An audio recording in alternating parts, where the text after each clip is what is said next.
This show is not a substitute for professional counseling, and no relationship is created between the show host or guests and any listener. If you feel you are in need of professional mental health and are a UA student, we encourage you to contact the UA Counseling Center at 348-3863. If you are not a UA student, please contact your respective county's crisis service hotline or their local mental health agency or insurance company. If it is an emergency situation, please call 911 or go to your nearest emergency room.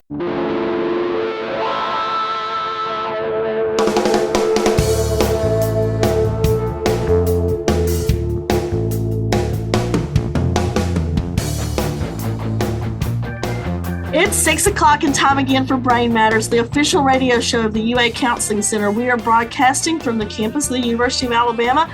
Good evening. My name is Dr. B.J. Guenther, and I'm the host of the show, along with my colleague and producer, Catherine Howell.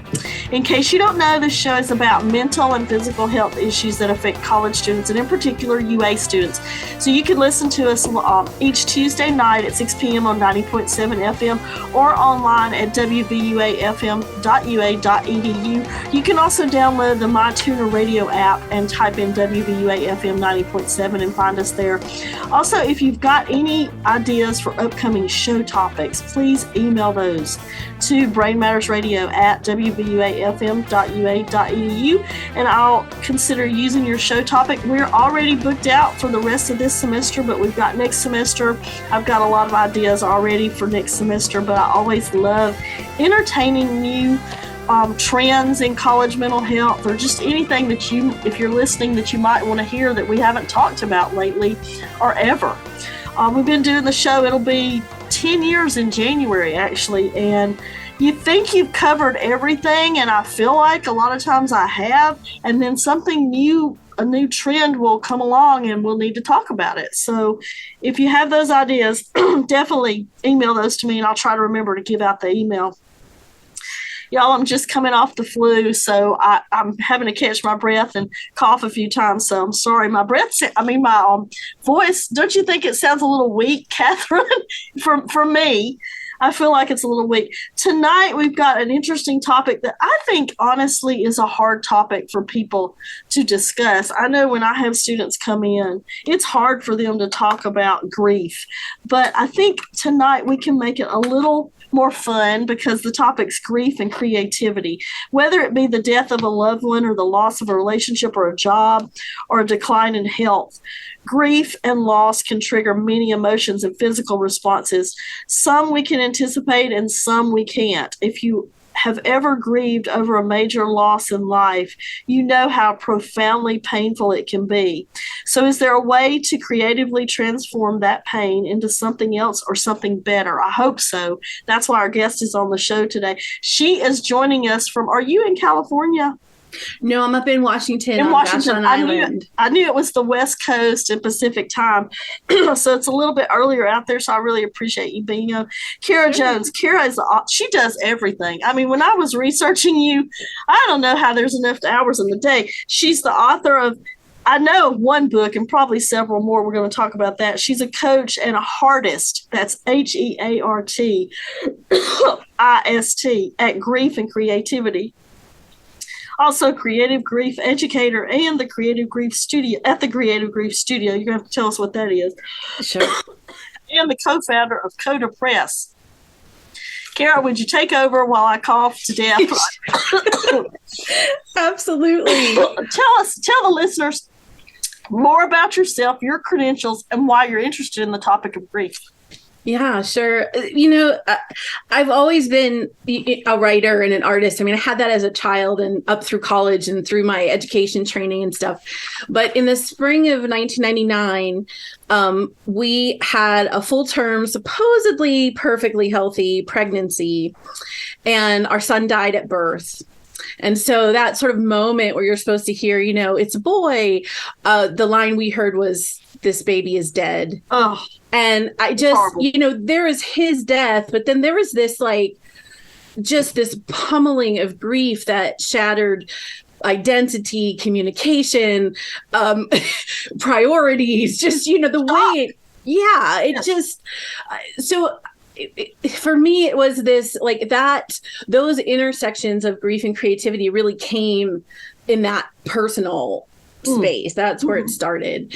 And of course, for the first few years, our family, my partner and I, and our older living children, it was all about getting support, right? We were seeking the support we needed. But after a few years, you get so grateful for the people who helped you put the pieces back together. Yes. We just had like a natural inclination to want to give back, right?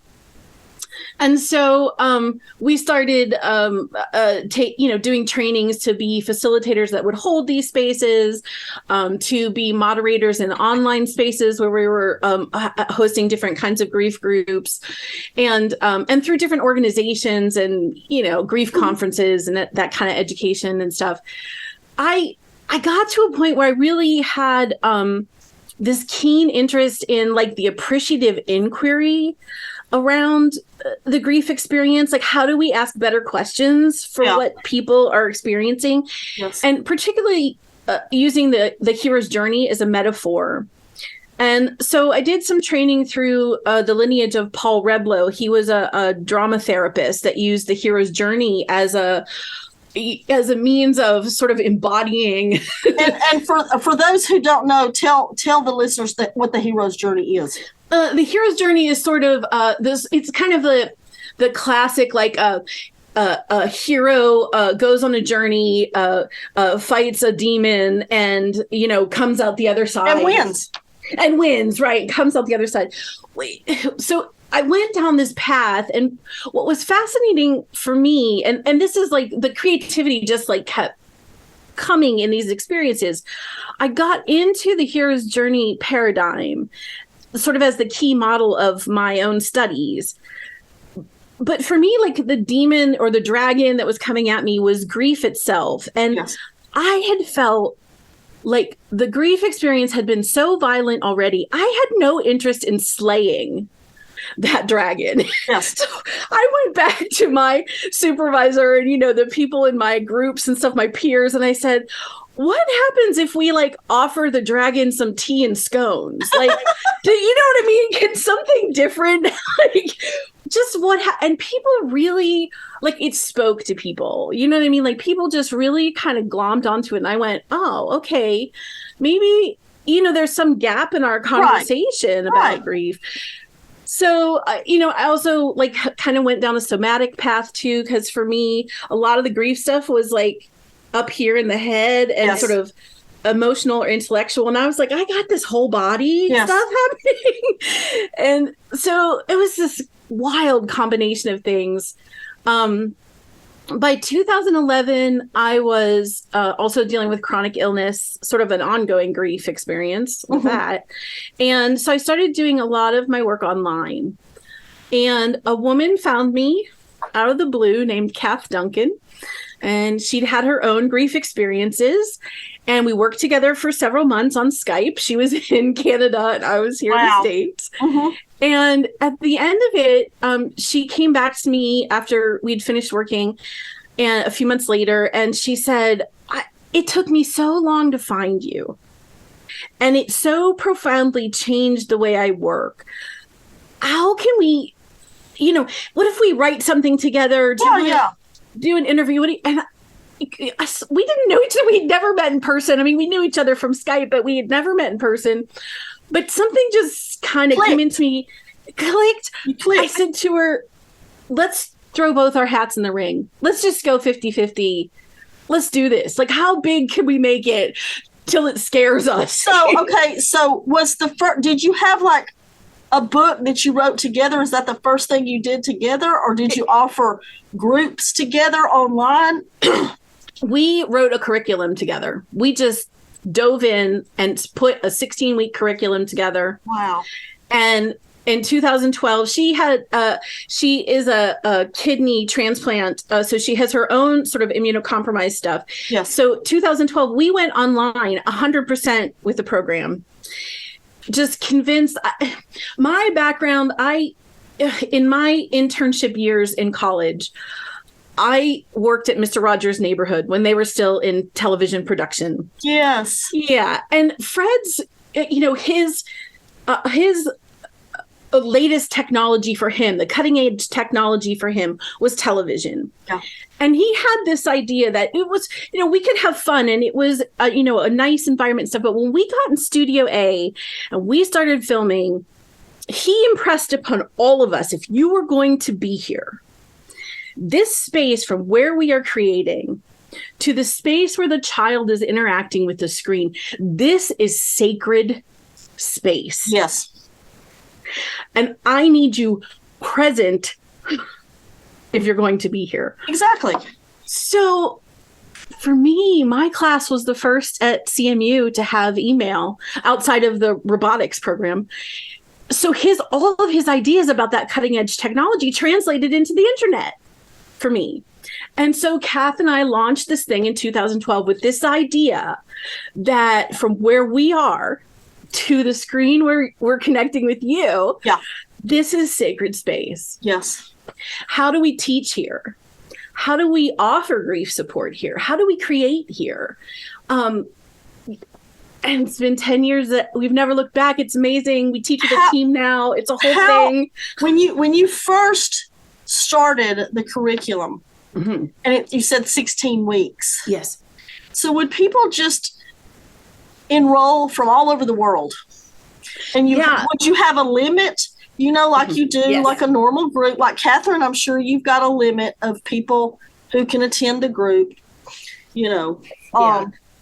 And Kath and I decided from the beginning that we didn't want to work with more than 20 people at a time. Yeah. Because it's such an intense experience. Even if you think you're just coming to it for professional continuing education, your stuff comes with you, your humanness comes with you. And so 20 people felt, and we eventually added on team members. We teach as a team now. There's a team of us, about 6 of us that teach every session. And we never do more than 20. We never have more than 20 students because it's just an intimate process. Yeah. And what we did was we did it as an application process. So it's not like a process where you just click the buy now button and there's an actual application process, because we also felt like this isn't a beginner's. This really is a continuing education. Yes. And if you want to take these tools into what you're already doing, you need to have some foundations that you're building on to do this skill building. And, we opened up for all over the world, and we have had students from all over the world. We really thought our audience was going to be coaches. That was, Kath has a background as a social worker and a counselor, but we were both pretty, doing online work in the coaching world. We were blown away. We had social workers and hospice people and funeral home directors and artists and bakers and musicians. And all of these people across these fields were showing up saying, my client, we had this wonderful baker. She said, people are coming into my bakery with grief experiences, and how do I be present for them? What did you call the curriculum? What was the name? And is it still called that? It's still the Creative Grief Studio. We call it the Creative a certification in creative grief support. I love it. And we talk about it as a practice. So if you come out of it, you are a certified creative grief practitioner. Yeah. But most people, honestly, truly, they're already doing something. They come into this program and then they're taking the tools back to whatever their niche is, because they're already, I've been here. I've been at the counseling center about 17 years. And when we started trying to present groups, support groups, of course, we were a smaller campus, and now we're up to almost 40,000 students enrolled.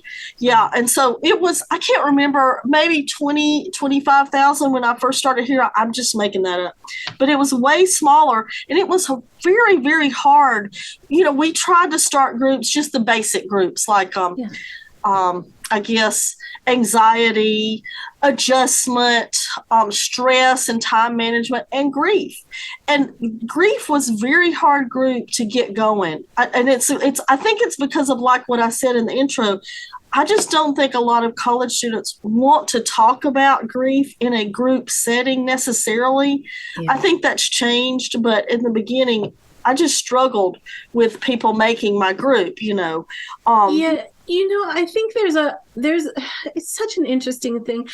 There's a cultural aspect to it. When So when our son died in 1999, there was a generation of our family that was still alive then that were World War II survivors. Mm-hmm. And they had lived whole lives with unprocessed trauma and grief. Ugh. They just had, and they weren't going to change. No. Now. No. But our approach to grief and what our other living children needed and what we needed, it confounded them. They could not make sense of it one way or the other. Right. And so it was interesting to see, grief is a lot of things. And we are individuals having grief experiences. But Yulinov talks about this in Madness and Creativity. You cannot get unembedded from your kinship systems. No. Right? For better That's or a good worse. Way to put it. Yeah. And so your grief experiences are shaped by that also. It's true.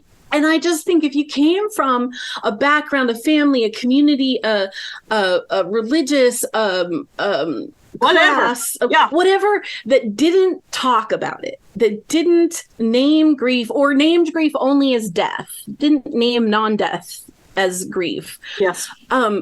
It's so hard. I know. And I think, I'm a pretty blunt, don't you think I'm a pretty blunt person, Catherine? I'm pretty blunt. So I warn my students when they come in, I'm pretty blunt. So if you can't handle that, we need to schedule you with somebody else. But I'm not saying this out of, trying to be mean or anything. I'm really interested. And so I just blurted out, what happened? Tell me what happened. Because I find most people want to talk about what happened. They really do. I don't know if you feel that way too, Catherine. And other people are tippy-toeing around the person who have lost somebody. Yeah. I talk about it a lot as permission. Yep. I have this whole process of writing permission slips for myself and a book of 1,000 permissions I co-created with people I'd been working with over the years. Yeah. It's like nobody gave us these spaces. Nobody just held space for you to say what happened and what happened beyond the initial event of loss. Yes. There's the initial event of loss, but there's the cascade of, and so it's sometimes maybe you find this is the first time people have had that kind of permission. Yeah. And they just... It's shocking to me, though. And I know we've got to go to a break in just a minute. But, I'm working with a student right now, and I don't want to say too much, but she has lost a parent in the last month. And the other parent, she has siblings, and nobody's talking about it. And I asked her, how is your other parent, the living parent, are you able to talk to that person? It's like it just baffles her when I asked her that, because it's just not a part of what you're talking about, of her family system. Yeah. And it's sad because she has nobody to talk to really about her other parent who died. Yeah. So it's her individual grief experience, but it's this system of a grief experience. It's perpetuating. You're having to change the culture of grief. Yeah. Right. Hey, let's stop right there and take a quick break. And when we come back, would you mind taking an email question? Sure. Okay, we'll be right back. You're listening to Brain Matters on 90.7 The Capstone.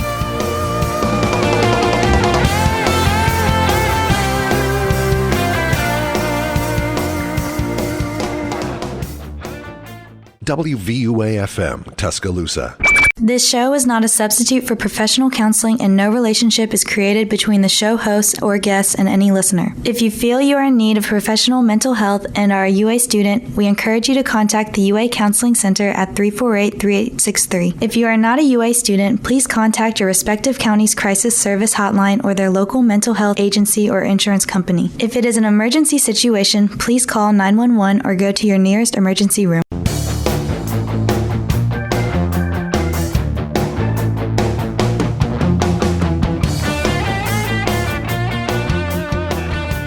Hey, you're back listening to Brain Matters on 90.7 The Capstone. I am Dr. BJ Guenther. We're talking tonight about grief and creativity.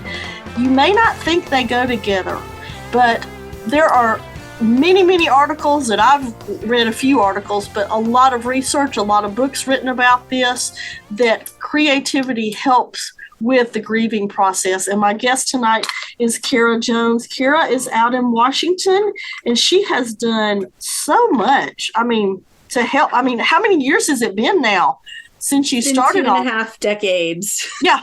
So it's amazing that I'm just now finding you. Actually, Catherine found you. We were researching the topic, and I think Catherine, because she leads a group here at the University of Alabama, a grief group, and that's one of her interests. She found you, and we did some research and made it happen. Yeah, love it. Thank you for having me here today. Oh yeah, let me look. We've got several, and I hope we haven't already answered these. This is just kind of like a basic question. Hold on, let me click on it. How does creativity affect our ability to cope with and process grief? You know, I found that because creativity is the kind of approach I'm taking to creativity is expanding it beyond art making in the same ways that I'm trying to help people expand the definition of grief too, right? We're kind of taking both words and expanding them. That's right. I think it has a feel to me like my early years in college where I first encountered critical theory and cultural studies, and you were kind of learning how to ask questions. Yeah. Right. The early grief process had a lot of that to it for me. And I named it as creativity. Just personally, that's what it felt like to me. I bet you've always been a creative person, though. Always. Yeah. It's true. But I also feel like it's a skill. You know, I feel like it's a skill we can build on. There's so much child development material and research about how children having grief experiences at every new stage of development, every new brain connection you made, it's possible they will revisit the grief experience. They will make new meaning of it. It's a pretty accepted thing in child development. I just don't think it ends just because we're 18 or 21. I think it's like a human thing. We have time, experience, new brain connections, new resource inputs. I think we all revisit these grief experiences and make new meaning as new things happen to us. And I think that process is just humanly creative. I think that helps us deal with things because we're human and it's messy and it's real. And That's right. Do you think it would, and Catherine, you can speak to this. Do you think it has enticed more students to become part of the group when you've added like creativity to it? Or do you think it has scared more students away because what we talked about, I can't remember if we talked before the show or not, but I had mentioned to Kara that sometimes I think a lot of people don't think they're creative, and we're all creative. You just don't know how to tap into it sometimes. And if you put it in the sense of like what you defined it as artistic, that scares people to death sometimes. I mean, I love working out in my yard. That is not necessarily artistic like you would think, because I'm not gluing things together. You know what I mean? But Catherine, do you know what I'm saying? Do you think it scared some people away because you use the term creative? I think people did think that it was like an art group, and so they had to be talented at like drawing or painting something specific. So when I would talk to them, I would explain like you don't have to be talented. It's more just different types of creative ways to explore stress relief for that group. And one of the articles I read, and I don't have this pulled up, so I'm just going by memory, which is horrible because I still, I'm getting over the flu. And I'm 50 something years old. But anyway, there is a real connection between your brain and creativity. The right prefrontal cortex and the left prefrontal cortex. I can't remember which side of your brain is the most creative. I think it's the left side, is it? I can't remember. So there's really a biological basis to being creative, and it's stimulating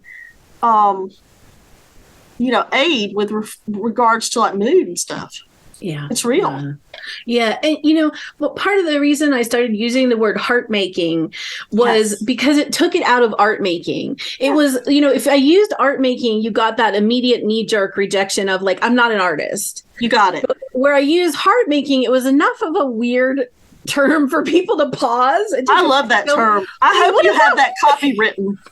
No, I don't. And there's lots of other people doing things using it now. It's fine. Part of what we decided in 1999 when we started doing the Code of Press stuff, and we kind of did a literary journal with other bereaved parents, was it's the internet. Like, we have to be willing to share it out there. Like, we don't have, there's no trust fund for us to have lawyers on. I'm not policing it. I have an abolitionist background. No. I mean, the term though, heart making, I think people are more accepting to the feeling part of it, heart. Maybe. Yeah. I mean, because I think your heart shatters when big loss comes. So many things shatter it. It makes it has some common sense. It just has some resonance with people of oh yeah, there's pieces here and I am wanting to put something back together. Yes. And I'm not really working in a way that I'm not doing court ordered stuff. People aren't compelled. Yeah. So people are self-selecting to come and do this work with me or to do the continuing education at the studio.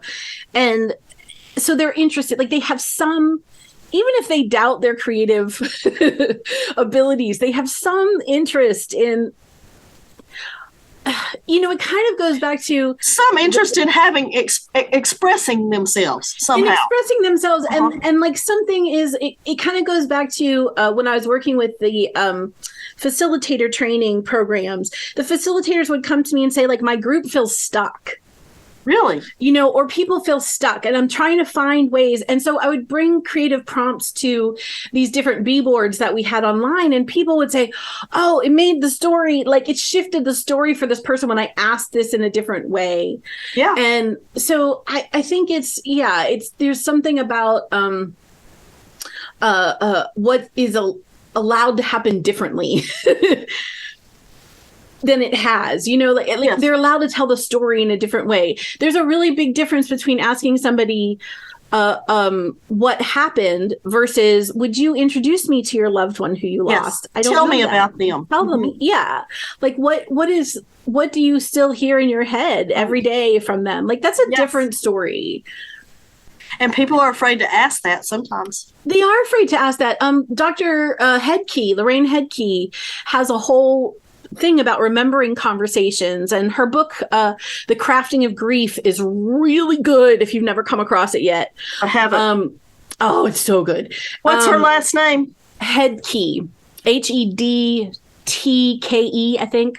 Okay, thank you. Yeah. And even if you don't ever, as a person offering support spaces, even if you never 100% did one of her remembering conversations, kind of start to finish the way she presents it, just the framework of the remembering conversation, I think about crafting questions in a different way because of this framework that she's put out there. And it comes out of narrative therapy background too. So it has those pieces to it. And, some of what I encounter here with some college students is their readiness for a group setting.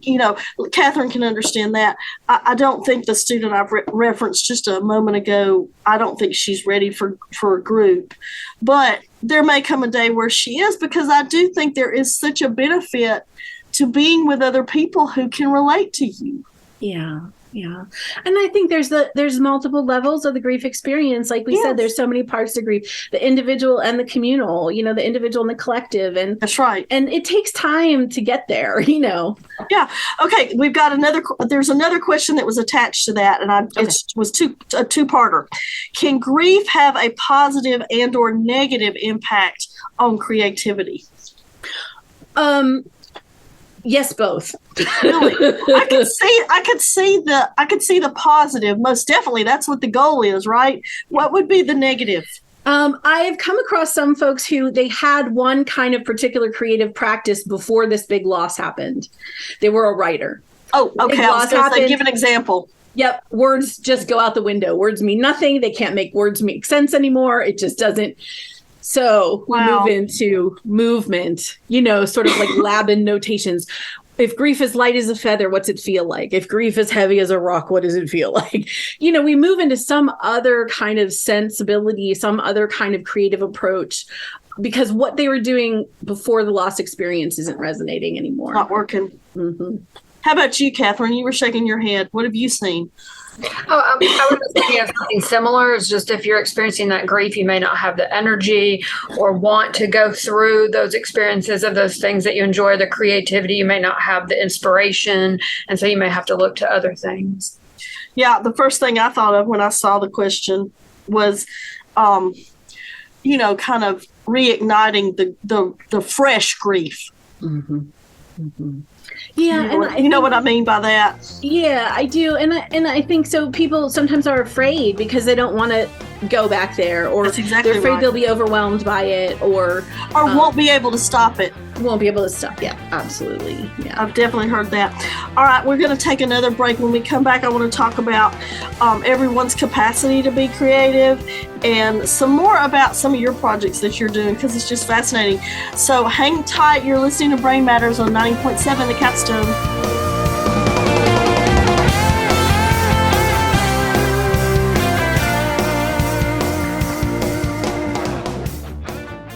WVUA-FM, Tuscaloosa.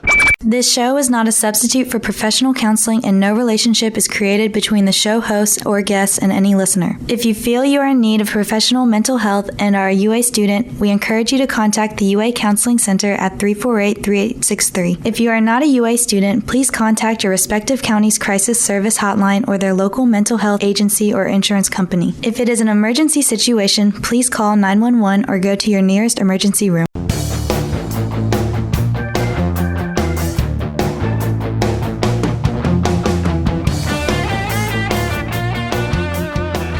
You're back listening to Brain Matters on 90.7 The Capstone. I'm BJ Guenther, and we're talking tonight about grief and creativity.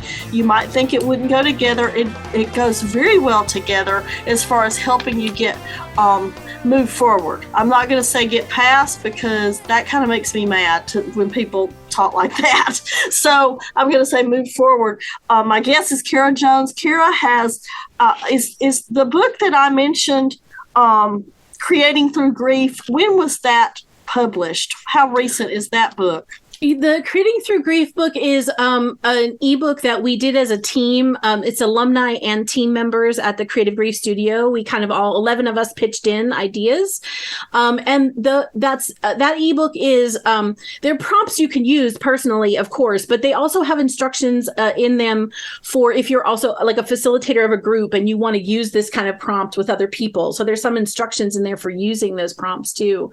On my own site, griefandcreativity.com, I have several ebooks that are more geared directly to the person who's grieving. They're not education books. They're more, right. Direct prompts for you to process. Yeah, I love that. Yeah. And are you working on any more?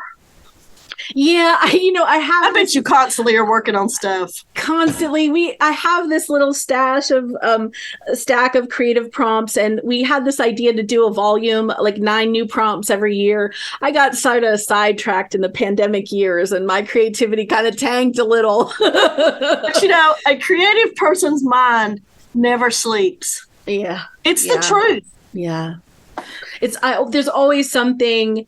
And I think part of it is because of the communication, being in touch with other death and grief workers, and being in touch with people who are having grief experiences wherever they are, in their process, some newer, some not. This new connections are being made for me. Like we were talking about the child development thing. It never stops. Yeah, it never stops. And I mean, my husband, he's going to hate me for saying it. He tells me I'm too much, and I've got this in air quotes for those who are just listening. I'm too much. I can't help it, because I just never stop. My brain just never stops, and I know Catherine's doesn't either. Yours doesn't either. It's wonderful to be around other creatives. Yes. So you can't get enough. Okay, I'm going to ask you another email question, because we have several. So I'm going to try to get to all. Go for it. I've read articles that indicate that during grieving, this talks about the brain. Maybe this is where I saw it, but I haven't read this question first.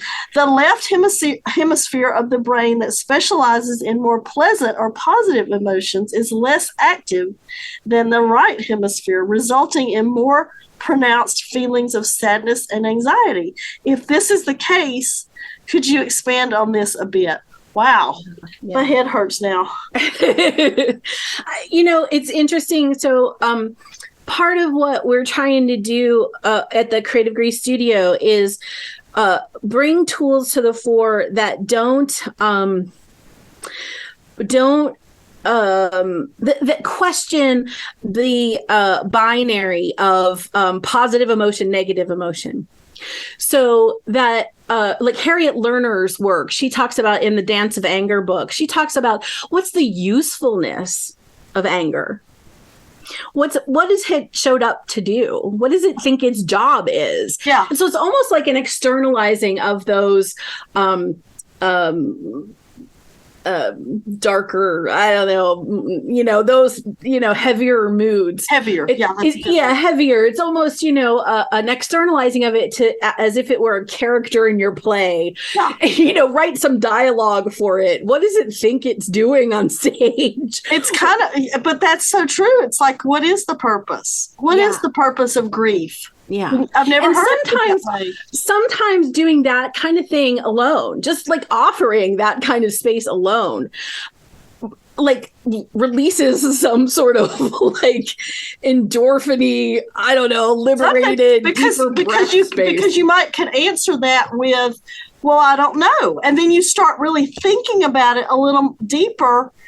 And you kind of get tired of thinking like that. I don't know I didn't articulate that very well. We have a tool at the studio we talk about as the Big Book of Grief Rules. So people don't realize sometimes, like they'll say to me, like, why am I not over it? Why am I not productive again yet? What? Yes. And so I'll ask people to sort of hover there and say, like, where did you first hear that you had to get over it? Right. Like, well, where did that rule come from? Like, who recruited you into it? Have you ever seen anyone take a stand against it? Like, have you ever had an experience yourself where you were like, no, that's not happening? Just because I don't think we have a very conscious, our grief literacy is just not very high in this culture. And we don't have a very conscious conversation about the things that underpin our grief experiences. And there's a lot of stuff, even in pop culture, about closure and timelines, the first year being the worst. For me personally, the second year's Mother's Day, when I realized every Mother's Day after this was going to be, that was worse than the first one. Yeah. So it broke a rule. Like you said, where are the rules? Because it is different for every single person. And it makes me so mad when I have somebody come in who's they've gone through a funeral and somebody's come up to them and they say things like, I don't know, I'm sorry. I mean, it can be any little thing that triggers you, right? Yes. At that moment. Yeah. But especially for loved ones, who will say things like, I thought you would be better by now.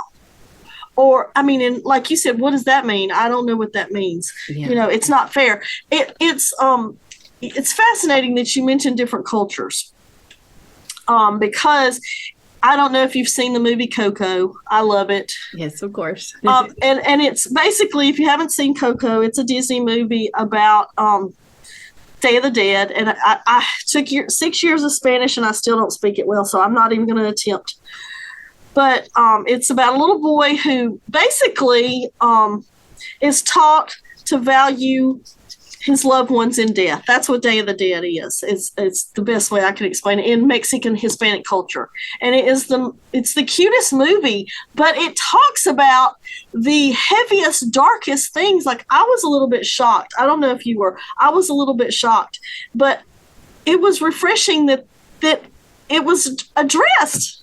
Yeah. To be honest, and it was so colorful and happy, and you wouldn't think it, but it was. Yeah, it's beautiful and it's fascinating. Suki Miller did a book, it's a really slim volume called Finding Hope After a Child Dies. Ooh. And that was kind of my introduction to, oh, wait, there are other people approaching grief in a different way in different cultures. Right. And that kind of set me on the path of exploring things like Day of the Dead. The kind of interesting, like, creative space for that is I then was working with Carla Hoffman. She's down in Mexico City. And one of the things she brought up to me, which I thought was very interesting because she had grown up with Day of the Dead, this was part of their culture. She was expressing to me a frustration that these were the only 3 days of the year she was allowed to express grief for her child who died. Oh, wow. So she was frustrated too. She was frustrated too. And so I think it's fascinating, like, when we learn to, like, craft these more bigger, nuanced questions about things like tradition and culture and grief experiences, we get this bigger picture. And so there's amazing things that come as we're learning things, but then there's also, there's their own nuances. That's right. That we don't know where about. It's recognized. Right. That's right. Yeah. Let's take our last break, and then I want to come back and put you on the spot a little bit. I'll give you a hint so you can be thinking about it in the break. One of the questions, a second parter for that email question: what are some simple creative activities to do when someone is feeling too sad or too grieved to be creative? So hang on to that thought. We'll come back in just a minute. You're listening to Brain Matters on 90.7 The Capstone.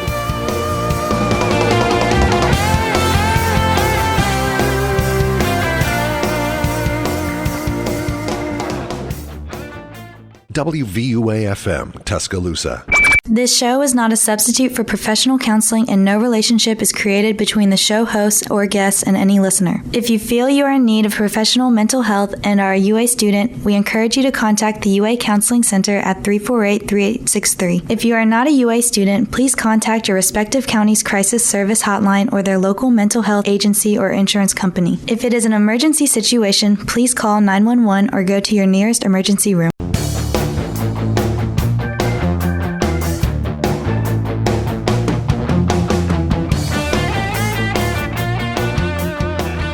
Hey, you're back listening to Brain Matters on 90.7 The Capstone. We're talking tonight about grief and creativity. I'm Dr. BJ Guenther, and my guest is Kara Jones. Kara has been in this business for over 20 years, I think you said, grief and creativity, and it's really your niche. If you haven't gone to her website, it's griefandcreativity.com, I think. So I just said it. And she's going to give us some more resources in a minute. But before the break, I asked, this was an email question that someone sent in: what are some creative, simple activities to do when someone is feeling too sad or too grieved to be creative? Yeah. So there's a couple of things I want to say in response. And one of them is, sometimes I'll get people who will say, like, I have to do all the things I have to do during the week, and then I was going to get to Saturday and I was going to do something, whatever, creatives, I was going to do it was going to be my planner. Day. Yes. And I got to the day and all I could do was be on the couch and binge watch some old television series. Yeah. And so part of what we'll talk about is like, well, is that creative?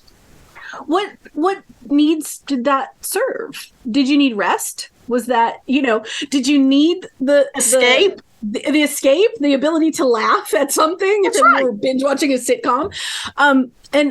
And like, so reframing that if you're too tired or too sad or too grieved to do something, that productivity impulse in our culture really comes out of capitalism and, comes out of this grinding sort of, even if we haven't thought about it explicitly, 3 days paid bereavement leave.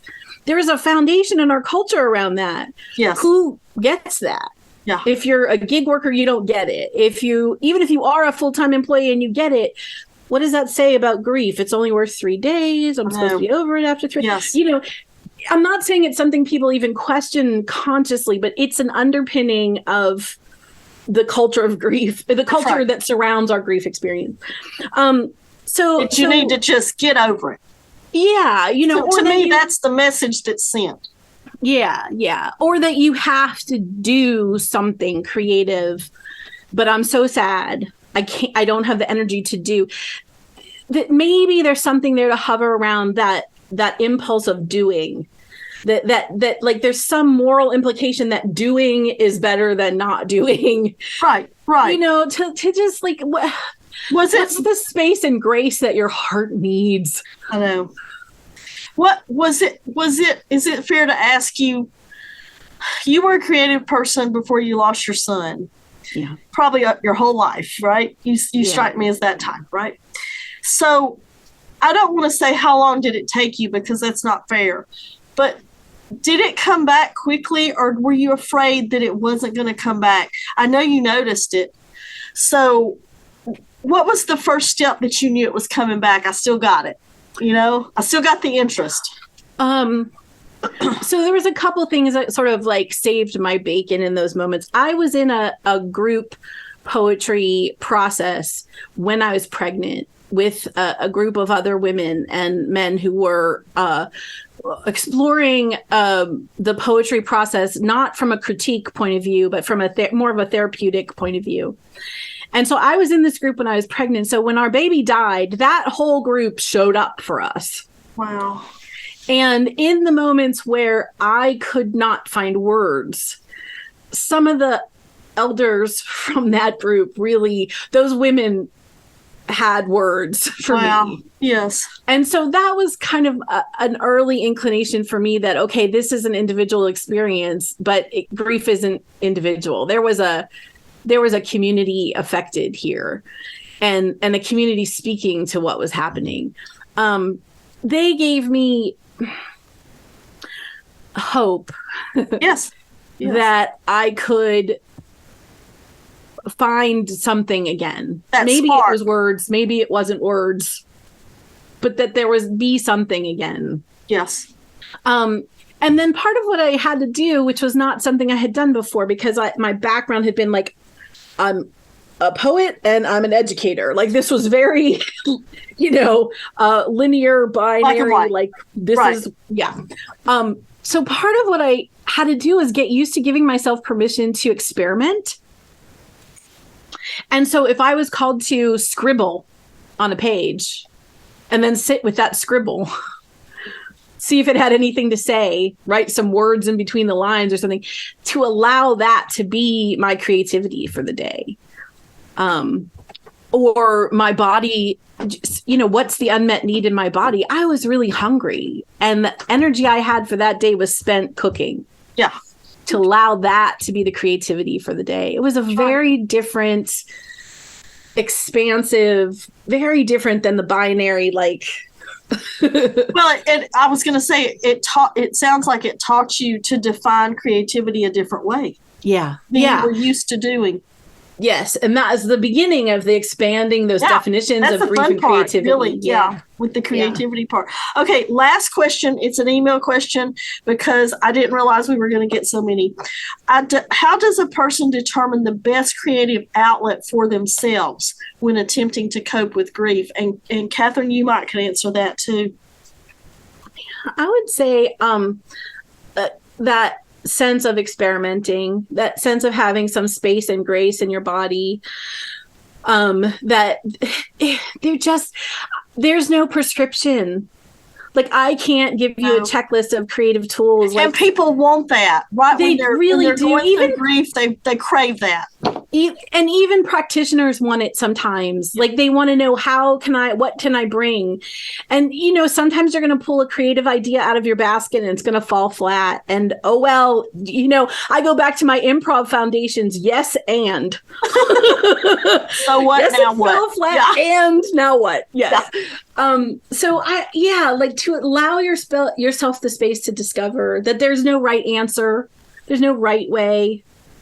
And it doesn't have to be, you said prescribed, but like you gave the example of somebody who had a plan to do something on the weekend and they ended up just laying on the sofa and, watching TV all day. It doesn't have to be definitive. Yes. Like, just because you've got this plan to do tonight, you don't have to do it. You don't have to beat yourself up if you don't get around to it. Yeah. That permission to whatever the time line is, whatever the beat is that night, it's okay. That's right. Because obviously you needed it.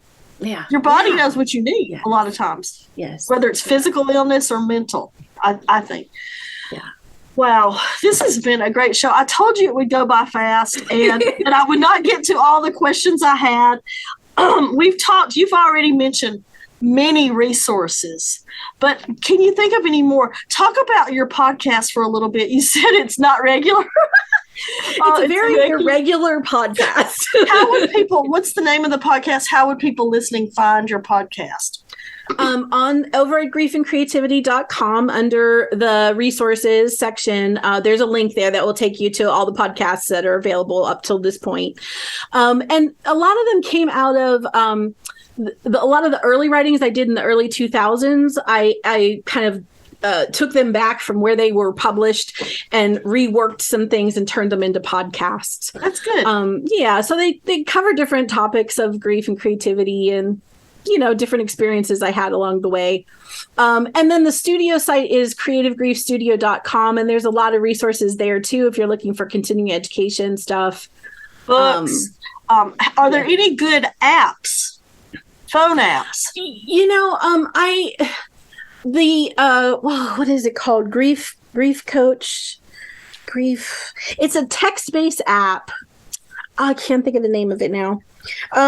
Grief Coach, maybe. Yeah, I think it's Grief Coach. Okay. And it's kind of it's a text service. So like even if you don't have a voice and you just feel like, but you can still, get some support. It's really, I think that's a fascinating. The crisis text line too. Yep, I've had some folks have had good support from that. That's fascinating. Well, thank you so much. I'm going to check out the crafting, the book you mentioned, The Crafting of Grief. Yeah, it's a good one. Because I think that would help me as a therapist with some of the students I see who are going through fresh grief. Yeah. Dr. Harris's book and Dr. Bourdier's book, The Handbook of Social Justice for Loss and Grief, I think it is. That's a really interesting look into grief, having a social justice context to it too. Thank you. Yeah, absolutely. This has been great. It just always goes by so fast. And sometimes I worry we're not going to ever have enough to talk about, but I don't think that's possible. And I can tell with you, that's never possible. Right? With both of us, we can go on for hours probably. Yes. So I appreciate it because I know at least it's earlier in Washington because sometimes I'll have people on that are on the East Coast and it's a little bit later. So I appreciate them being on. But thank you so much. And if you're listening, don't forget our shows are recorded and podcasted on the Apple Podcast, audioboom.com, and voices.ua.edu. You can just type in Brain Matters and you'll find some of our past shows. There's also a link to voices.ua.edu on our counseling center's website. It's counseling.ua.edu. So thanks again. I always like to thank the people who've made our show possible. Dr. Greg Vanderwall, he's our executive director here at the Counseling Center. Terry Seegers from the Office of Student Media, my production assistant, Catherine Howell, my colleagues here at the Counseling Center, and the WVUA staff who edit our shows, and my guest tonight, Kara Jones. And don't forget, next week we're going to have another interesting show. It'll be our last show, I think, how parents can support their college students' mental health. We need to talk more about that with parents. And I feel like I'm doing that all the time. And I know Catherine probably does too. Thanks again for listening to Brain Matters. We'll see you here next week. Good night.